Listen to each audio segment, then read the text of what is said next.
আজ যারা আপনারা এখানে উপস্থিত হয়েছেন তারা সকলকে আমি আন্তরিক শারদীয়া মহাপূজা শুভেচ্ছা, অভিনন্দন, ভালোবাসা জানাচ্ছি। আজ আমার কাছে খুবই আনন্দের এবং গৌরবের প্রীতিভাজন বলরাম দাসের কাছ থেকে আর অন্যান্য দু একজন সদস্যের কাছ থেকে এই আশ্রমের কিছু কিছু কথা শুনতাম। আজ এসে এর অবস্থান, উন্নতি, পারিপার্শ্বিক দিকগুলো দেখে সত্যি খুব ভালো লাগলো যে অল্প সময়ের মধ্যে এত উন্নতি সাধন ঘটেছে।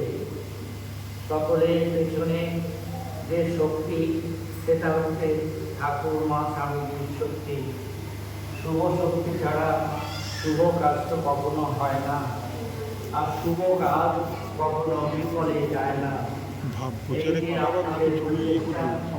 একদিন আজ এখন ছোট্ট রূপ, কিন্তু একদিন বিশাল বরকাতের রূপ নেবে। কত মানুষ এখানে আসবে, কারা আসবে, কোন সব মানুষ আসবে? যারা সংসার চাপে তাপিত, পীড়িত, এই সব মানুষ আসবে, যাদের প্রেম নেই।